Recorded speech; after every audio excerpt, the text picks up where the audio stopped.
नमस्कार हमारे सारे व्यूअर्स को एंड अ बिग हेलो जो भी छोटे व्यूअर्स हमारे साथ हर हफ्ते जुड़ते हैं। मैं हूं आरती और आप देख रहे हैं वीएनएम टीवी किड्स। आज मेरे साथ मेरे और आप सबके फेवरेट एक्सपर्ट जुड़े हैं जो है डॉक्टर जिगीशा शास्त्री। जिगीशा मैम, आपका बहुत बहुत स्वागत है स्टूडियो में। Thank you, Aarti, so much. I'm happy to be once again here with Aarti and VNM and you. मैं आपसे एक बात जरूर कहना चाहूंगी कि कुछ हफ्ते पहले हम आपसे जुड़े थे हमारी जो नई राष्ट्रीय शिक्षण नीति है वो लेकर। राष्ट्रीय शिक्षण नीति हमें लगभग 34 सालों के बाद हमारी तीसरी नीति जो है वो हमें मिली है। इस बार जो नीति बनाई गई है उसमें काफी सारे चेंजेस लाए गए हैं और एज एन एजुकेटर मैं बहुत गर्व महसूस करती हूँ जब मैं उसमें बहुत ही बड़ा चेंज देखती हूँ।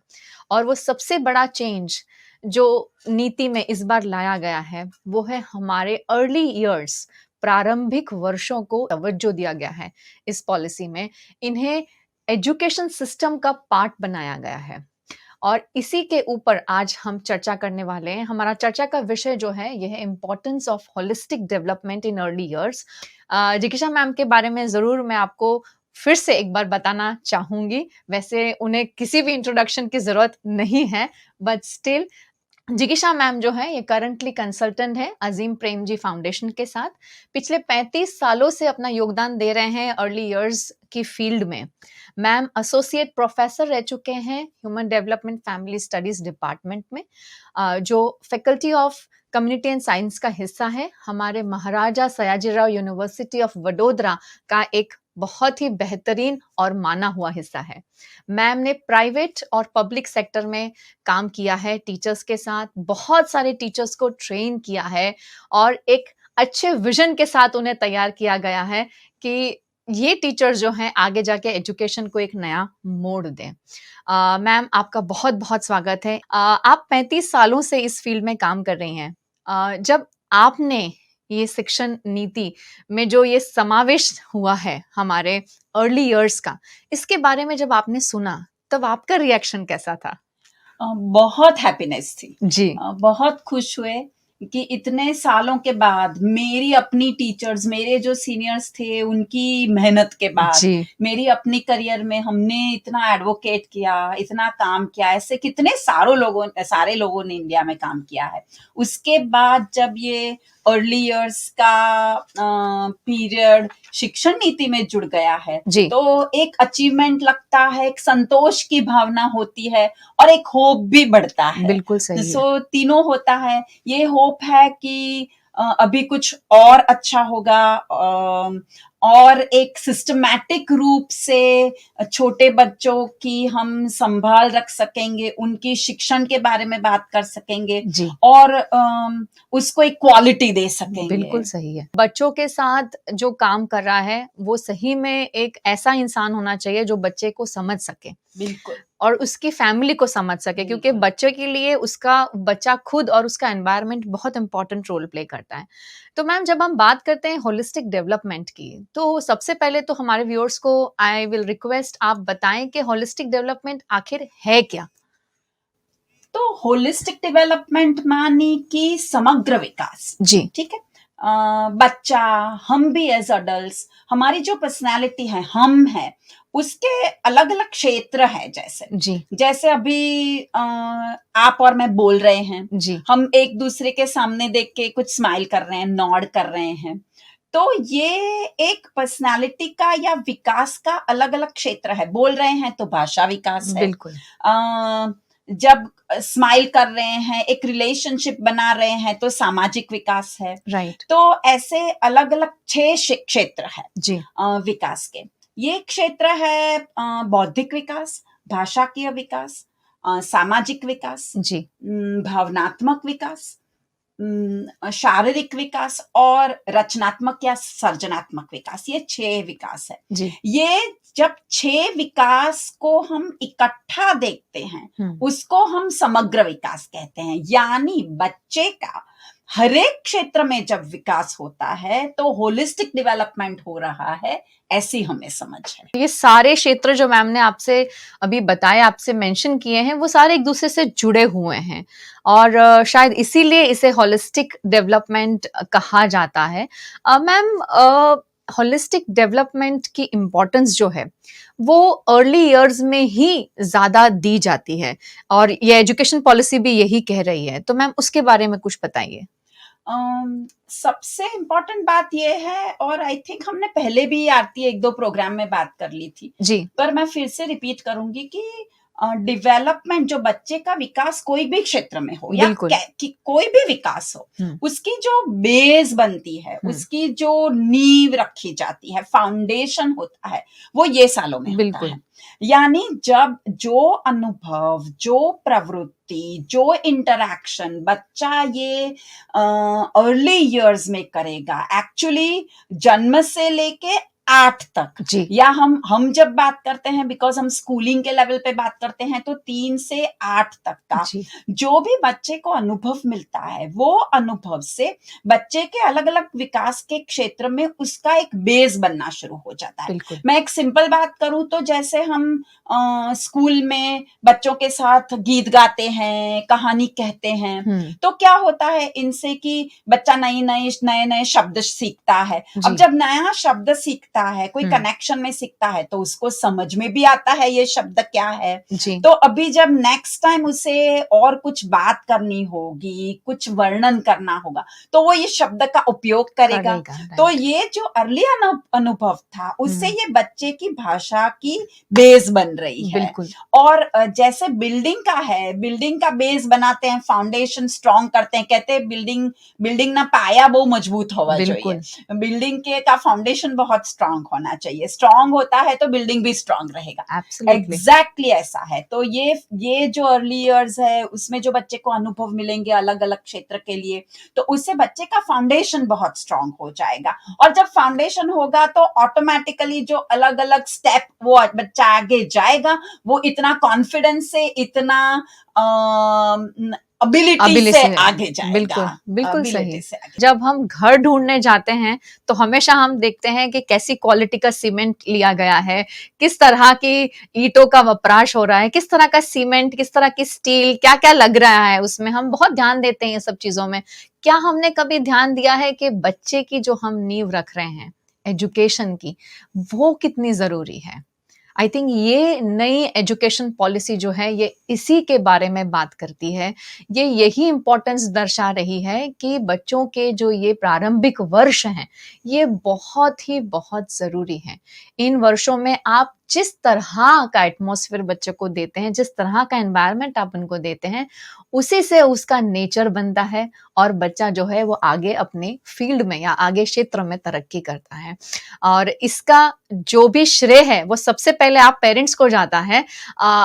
अगर आप हर छोटी चीज के लिए बच्चे को ब्लेम करते हैं तो वो बात सही नहीं है, क्योंकि जिस तरह का एनवायरनमेंट हम उनको दे रहे हैं, बच्चा वही सबसे पहले देख रहा है और वही सीख कर उसके दिमाग में वो सारी चीजें रजिस्टर होती हैं और वो अपने एक्सपीरियंसेस वहां से उसकी शुरुआत होती है। मैम, थोड़ा अगर हम डिटेल में बात करें होलिस्टिक एरियाज, मतलब कौन से डेवलपमेंटल एरियाज इसमें इंपॉर्टेंट हैं, और एज अ स्कूल करिकुलम बनाने के समय जब वो बनाते हैं अर्ली इयर्स में करिकुलम, तो ये कौन से क्षेत्रों को उनको समावेश करना चाहिए? विकास क्या है जी, तो विकास ये है कि जो हमारे में या बच्चे में, जैसे जैसे बच्चा उम्र में बड़ा होता है, हाँ जी, तब उसमें जो चेंजेस आते हैं जी, उसे विकास कहते हैं। सिंपल एग्जाम्पल लू तो बच्चा जब बॉर्न होता है तो हमें रोने से ही कहता है कि मुझे भूख लगी है, या मैंने सुसु कर दी, मुझे डायपर चेंज कर दो। फिर जाके धीरे धीरे आवाज निकालना शुरू करता है। वो आवाज फिर छोटे छोटे वो आवाज के मीनिंग बन जाता है, मामा, बाबा। तो वो बिल्कुल। मीनिंग लगा रहता है, फिर शब्द सीखता है, फिर वाक्य रचना सीखता है। तो ये जो चेंजेस आते हैं क्वालिटेटिव, इसको जी। विकास कहते हैं। जी। ठीक है, ये जो मैंने एग्जाम्पल दे दिया वो भाषा विकास का एग्जाम्पल दे दिया। अभी जो मैंने थोड़ी देर पहले कहा, ऐसे domains of development, areas of development, जी। विकास के क्षेत्र 6 हैं ऐसे देखे तो। ये 6 क्षेत्र है। एक तो बौद्धिक विकास, क्या बच्चा कुछ समझ सकता है? पहले तो बच्चे को पता भी नहीं चलता कि मुझे कौन उठा रहा है। उससे फिर पता चलता है कि ये जो मुझे उठा रहा है वो रोज मैं रोती हूँ तो रोज मुझे उठाता है, ये मुझे खाना भी खिलाती है। ठीक है, तो ये हुई बौद्धिक विकास, बिकॉज मेरी समझ में अभी चेंज आना शुरू हो गया। आगे जाके आकार की समझ आई, ये छोटा है, ये बड़ा है, ये कम है, ये ज्यादा, ये सब बौद्धिक विकास का पार्ट है। तो ये बौद्धिक विकास एक एग्जाम्पल यहाँ मैं जरूर शेयर करना चाहूंगी मैम। अगर बच्चे जब छोटे होते हैं तो मालिश वाली आंटी आती है मालिश करने के लिए, तो जैसे ही वो आंटी हाथ लगाती है बच्चा रोना शुरू करे। कैसे रिलेट करते हैं आई थिंक कि भाई ये जो टच है ये वही है जो मुझे रोज घिसती है। बिल्कुल, बहुत अच्छा एग्जाम्पल दिया आपने कि कैसे बच्चे को सेंसेस से बौद्धिक विकास शुरू हो जाता है। और थोड़ा मैं डाइवर्ट करूंगी बिकॉज ये एग्जाम्पल बहुत अच्छा था कि ये भी दिखाता है कि कैसे कनेक्शंस है विकास में। बिल्कुल। तो एक जो मालिश वाली आंटी आती है वो बच्चे का शारीरिक विकास पे ध्यान देके उसके मसल्स को स्ट्रॉन्ग कर रही है, बोन्स को स्ट्रॉन्ग कर रही है। वो हमारी बिलीफ है और हम मानते हैं कि ये बहुत पॉजिटिव है। तो ये हो रहा है और तभी बच्चे का एक बौद्धिक विकास शुरू हो रहा है। तो वो कनेक्शन है कि ये जो टच है, शारीरिक टच है, उससे फिर कनेक्शन उसका बौद्धिक विकास से है। ये मुझे प्लेजेंट टच नहीं है। या कभी कभी कोई बच्चा ये भी होता है कि जिसको बहुत अच्छा अच्छी लगता लगती है तो खुश हो जाता है। बिल्कुल सही। तो एक तो विकास का एक दूसरे क्षेत्र पे असर पड़ता है। जी। तो मैंने एक एग्जाम्पल बौद्धिक विकास का दे दिया, मैंने ऑलरेडी भाषा विकास का एग्जाम्पल दे दिया था। वैसे सामाजिक विकास है। सामाजिक विकास क्या है? तो जो संबंध बनाते हैं, समझ में आता है ये मम्मा है, ये पापा है, मानी घर के अपने मेंबर्स हैं, भाई दीदी है, फिर आगे जाके दादा दादी या और फैमिली मेंबर्स, फिर फ्रेंड्स हुए, फिर बच्चों के अपने फ्रेंड्स हुए। तो धीरे धीरे ये जो संबंधों का जो एक वर्तुल होता है वो धीरे धीरे बड़ा होता रहता है। तो ये एक पार्ट हुआ सामाजिक विकास का। सामाजिक विकास का ये भी है कि क्या हम कैसे एक दूसरे के साथ बात करते हैं। मुझे समझ में आता है कि मुझे स्कूल में कैसे बिहेव करने का, मुझे घर में कैसे बिहेव करने का, मुझे कुछ शेयर करने का। मुझे एक ही चॉकलेट है तो मैं अपनी बहन के साथ शेयर करूंगी या नहीं करूंगी। ये सब सामाजिक विकास हो गया। उसके साथ कनेक्टेड बहुत गहरा कनेक्शन है इमोशनल डेवलपमेंट या भावनात्मक विकास का। वो बहुत सामाजिक संबंध के साथ, सामाजिक डेवलपमेंट के साथ जुड़ गया है। सेपरेट करना जरा टेक्निकल हो जाता है, पर सिंपल कहूं तो ये जो आपने अगेन आपने मसाज वाला एग्जांपल दिया, तो जस्ट हैप्पीनेस मिली कि दुख हुआ। तो ये हुआ इमोशनल डेवलपमेंट का। ये मुझे समझ में आता है कि मेरा इमोशन, ये मुझे, मैं कैसे इमोशन फील कर रही हूँ, मैं कैसे इमोशन दिखा सकती हूँ। तो ये सब पार्ट हो गया भावनात्मक विकास का। तो हमने बात कर ली बौद्धिक विकास, भाषाकीय विकास, सामाजिक विकास, भावनात्मक विकास। शारीरिक विकास बहुत सिंपल है, हम सब देख सकते हैं ऑल द टाइम। हमारा बच्चा हाथ पैर मूव करता है, पहले सोता रहता है, फिर सपोर्ट से बैठता है, फिर उठता है, दौड़ता है, चलता है। तो ये सब हो गया शारीरिक विकास का पार्ट। और लास्ट में जो हम lot of even technical books में कभी मिस कर जाते हैं, वो और पर बहुत ही इंपॉर्टेंट पार्ट है, वो है क्रिएटिव डेवलपमेंट या रचनात्मक या सर्जनात्मक विकास। बच्चा बॉर्न होता है तब से सर्जन करता है। बिल्कुल बच्चे के लिए हर एक सर्जन है, राइट। मैंने मम्मा को स्माइल दी, वो भी एक सर्जनात्मकता है। मैंने कुछ चीजें उठा के उसको टावर बना दिया, वो भी एक सर्जनात्मकता है। तो ये सर्जनात्मकता ऐसी होनी चाहिए कि जो हम रिटेन करें और आगे जाके ये बढ़ती रहे और बच्चे में रहे। तो ये भी एक विकास का क्षेत्र है। तो ये सब जो 6 के 6 हुए ये विकास के क्षेत्र हुए जी और जो एक दूसरे से इंटरकनेक्टेड है। जी जी क्रिएटिव जो एरिया है जैसे मैम ने कहा कि काफी हद तक बहुत सारे इंस्टीट्यूशंस भूल जाते हैं पर इसका समावेश भी जरूरी है और आजकल आई थिंक इसके लिए अवेयरनेस भी काफी मैम डेवलप हो गई हैं स्कूल्स में टीचर्स में भी कि भाई जो बच्चा कर रहा है वो अपनी खुद की क्रिएटिविटी है और उसे रिस्पेक्ट करना चाहिए बिल्कुल क्योंकि बिल्कुल हर बच्चा अलग है हम कंपेयर नहीं कर सकते जैसे कि बच्चा अगर कुछ ड्रॉ करने की कुछ बनाने की कोशिश करता है तो कहते हैं कई बार टीचर्स ऐसे कह देते हैं कि ये तो मैंने घर जीव लाग तुझ न थी ये तो लग ही नहीं रहा है ये आपने क्या ये तो गोल गोल लग रहा है सब पर बच्चे को अगर आप पूछें और अगर बच्चा कहे कि नहीं ये उसका रूफ है ये उसका फ्लोरिंग है ये इसके दरवाजे हैं ये इसकी बारियां हैं तो अगर बच्चे के दिमाग में कंसेप्ट बिल्कुल सही है पर क्योंकि उसे उस चीज को कागज पे उतारना नहीं आ रहा है तो that is not I think the important thing तो आई थिंक प्रोसेस जो है वो बहुत जरूरी है rather than the product absolutely और जो भी बच्चा करे आई थिंक उसे एनकरेज जरूर करिए समझने की कोशिश करिए अपने आप को रखकर देखिए अगर कोई आपको कुछ ऐसा कह दे कि आप जो कर रहे हैं वो तो उसमें क्या नया है ये तो हर कोई करता है तो हमें कितना बुरा लगता है ठेस लग जाती है हमारा ईगो हर्ट हो जाता है तो बच्चे तो और भी ज्यादा इगोइस्टिक है तो I think that is very important and we should respect their creativity उनकी थिंकिंग सबसे पहले बहुत जरूरी है जिकीशा मैम आगे बढ़े तो जिस तरह आपने काफी प्राइवेट और पब्लिक सेक्टर्स में टीचर्स को ट्रेन किया है नई एजुकेशन पॉलिसी बहुत ही बेहतरीन है पेपर के ऊपर लेकिन जब बात आती है इम्प्लीमेंटेशन की और क्योंकि इसमें पहली बार प्री स्कूल ईयर्स को ऐड किया गया है तो क्या चैलेंज आप देखते हैं as a teacher I think आप मैम उसके बारे में बता सकेंगे जरूर तो आरती जैसे एवरीथिंग का होता है वैसे स्कूल और टीचर्स और करिकुलम में भी बहुत एक कंटिन्यूअम है जी जैसे ऑलरेडी स्कूल्स एग्जिस्टिंग हैं जो पॉलिसी कहती है उसके हिसाब से प्रोग्राम कर रही है उसके हिसाब से उनके अभ्यासक्रम हैं और टीचर्स उनको बेहतरीन तरीके से वो अभ्यासक्रम को इम्प्लीमेंट कर रही है बच्चों के साथ right at the same time ऐसे भी स्कूल हैं ऐसे भी टीचर्स हैं जो थोड़ा अलग तरीके सोचते हैं उनकी सोच अलग है उनका बच्चों के साथ व्यवहार अलग है उनका ये बिलीफ है कि होलिस्टिक डेवलपमेंट इंपॉर्टेंट नहीं है स्कूल आए तो पहले दिन से बच्चे को लेखन वांचन और गणन ही कराना है तो रीडिंग राइटिंग मैथ ही कराना है तो हर एक ग्रुप के लिए अलग अलग चैलेंज रहेगी एक ग्रुप तो जो होगा जो हमारे जैसा आपके और मेरे जैसा जो बहुत खुश हो गया है ऑलरेडी ये पॉलिसी देख के और उसको वेलकम करेगा और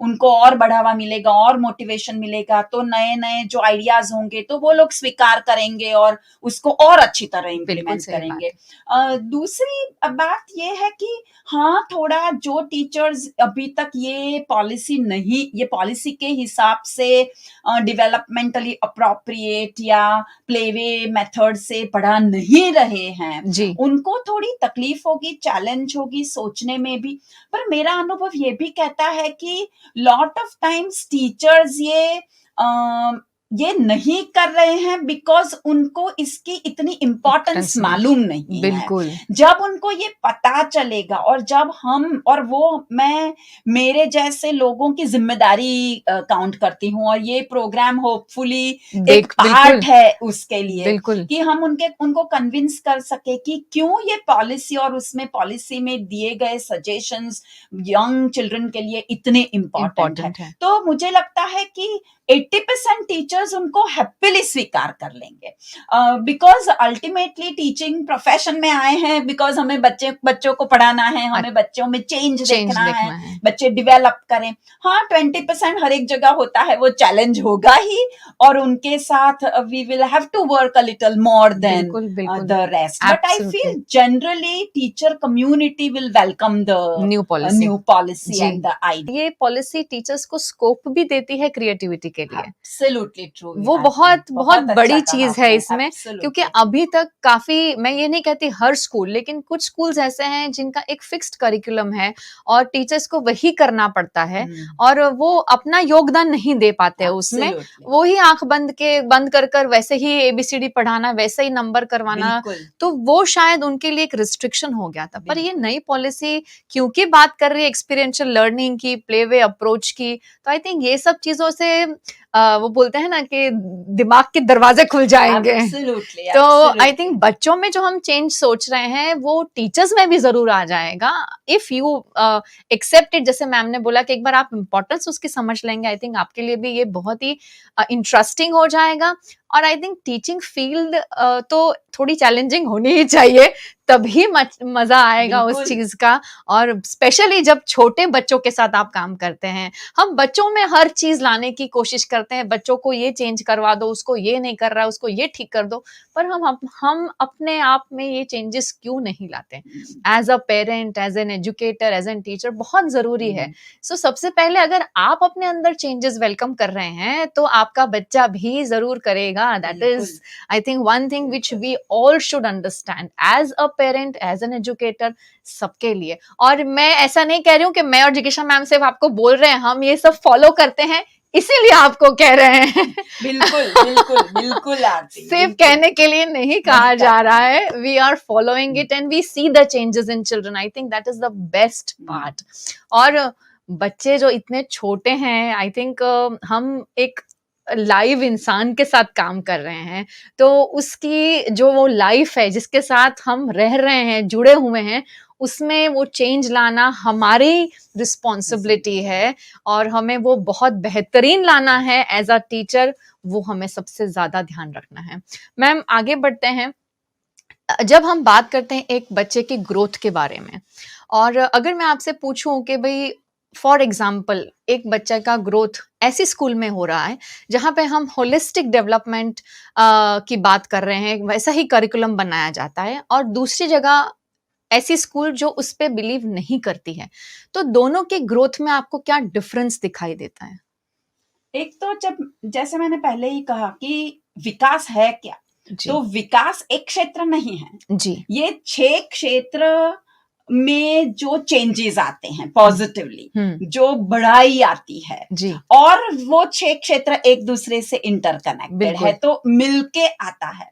तो विकास तभी होगा जब हम बच्चों को अनुभव ये सारे विकास के क्षेत्र के लिए, ऑल बिल्कुल डोमेन्स ऑफ डेवलपमेंट के लिए देंगे, जी तो बच्चे का समग्र विकास होगा, उसकी होलिस्टिक पर्सनालिटी होगी, जी राइट। तो एक तो ये जो बच्चे ऐसी स्कूल में जाते हैं जहां होलिस्टिक डेवलपमेंट होता है, तो उनकी एक समग्र, एक होलिस्टिक जैसी होलसम पर्सनालिटी जी होगी। और नंबर 2, उनको इजी बन जाएगा सीखने के लिए, जी बिकॉज जब अलग अलग पद्धति का उपयोग करके अलग अलग विकास के लिए एक्टिविटीज प्लान की जा रही है, तो एज अ चाइल्ड मैं अलग अलग चीज या एक चीज अलग अलग तरीके से भी सीखूंगी, बिल्कुल राइट। सो एक सिंपल बात ले लूं कि if I am doing holistic development in my curriculum जी and I'm taking the project of or a theme of, say for example, vehicles, मैं जी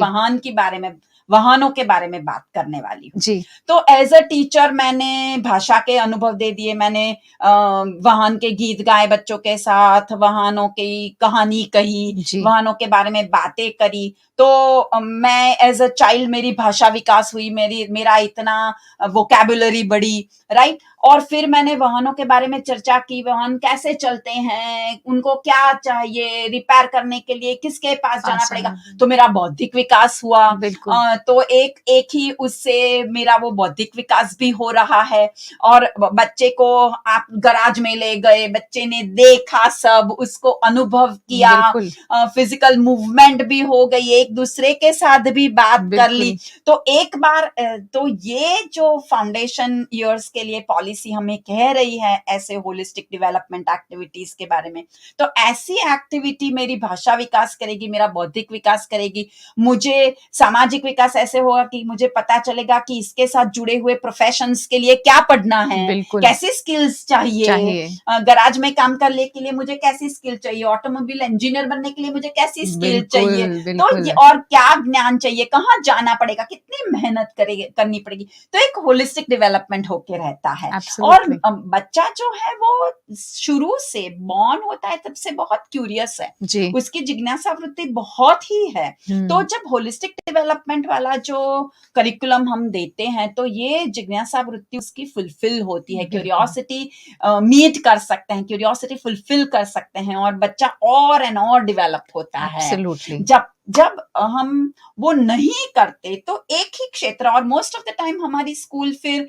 खाली उनको reading writing reading math writing कराती है, मैथ जी और अनफॉर्चुनेटली रीडिंग राइटिंग मैथ भी फिर एक ही पद्धति से कराती है।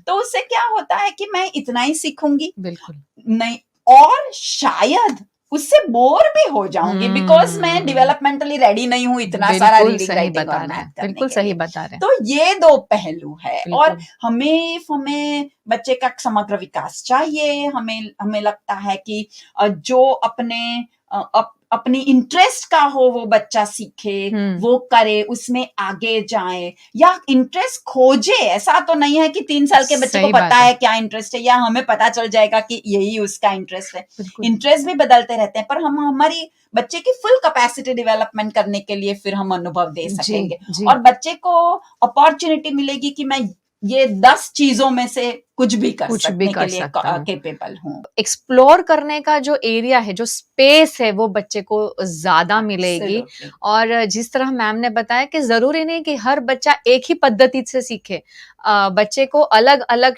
जैसे एक्टिविटीज मैम ने सारी मेंशन करी, शायद वो कोई देखकर सीख रहा है, कोई करके सीख रहा है, कोई खाली हाथ से टच फील करके सूंघ कर सीख रहा है, तो हमें नहीं पता कि हमारा बच्चा कितना केपेबल है और किस तरह से रिएक्ट करेगा।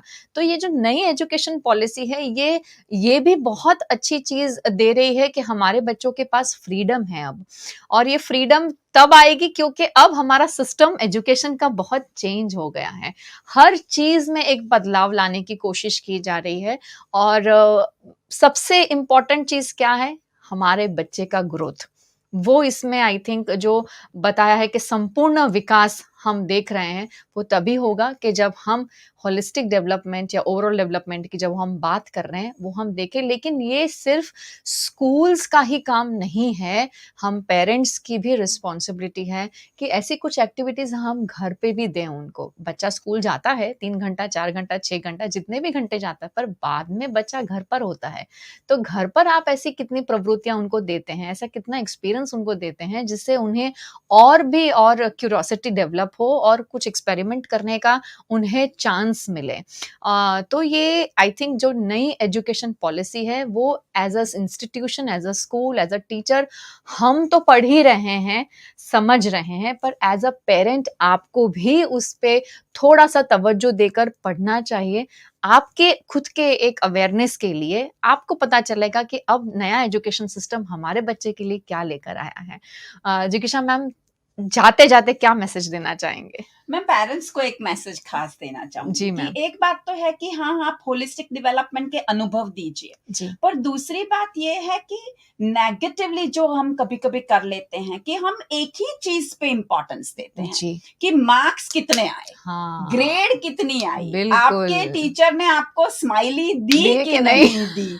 तो उससे हमें अलग होना है, बहुत क्योंकि जरूरी हम है इसमें हम ये बच्चे को कहते हैं कि स्माइली लेना, मार्क्स लेना ही इंपॉर्टेंट है, और जो बच्चा अच्छी तरह कर रहा है वो हम इग्नोर कर बिल्कुल देते सही हैं। बात है तो एक ये है। दूसरी चीज ये है कि हम ये भी ना समझ जाएं कि होलिस्टिक डेवलपमेंट के लिए ये 6 विकास इंपॉर्टेंट है तो बच्चा 3 घंटा स्कूल जाएगा और फिर एक एक डेवलपमेंट के लिए एक एक ट्यूशन क्लास में भेज देंगे। वो भी बहुत है, आजकल पेरेंट्स को बहुत सारे क्लासेस में बिल्कुल सही भेजना है। जी फिजिकल डेवलपमेंट में जिम में भेज दिया, इसके लिए इसमें भेज दिया, तो ये भी प्लीज मत कीजिए। राइट अपना एटीट्यूड थोड़ा चेंज करिए, एक्सेप्ट करिए, और समझिए कि स्कूल ये सब अलग-अलग प्रवृत्तियाँ क्यों क्यों करा रही करवाती है। है, बिल्कुल। खाली स्कूल रीडिंग, राइटिंग और मैथ क्यों नहीं करवाती और उसके पहले एक ऐसी प्रवृत्ति करवाती है, जिससे हमारा बच्चा तैयार हो जाएगा और ये हमारा होलिस्टिक डेवलपमेंट होगा। तो बिल्कुल। ये 2 मेरे लिए, मेरे पेरेंट्स के लिए इम्पोर्टेंट बहुत मैसेजेस ही, है। बहुत ही,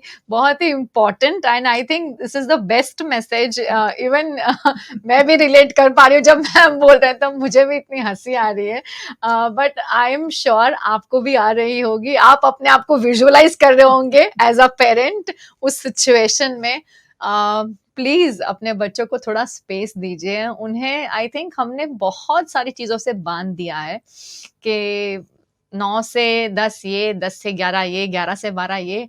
हमने उनका रूटीन इतना टाइट करके रखा है कि उन्हें साँस लेने की भी फुर्सत नहीं है। थोड़ा समय जब बच्चा अपने साथ बिताएगा तब भी उसका डेवलपमेंट होता है।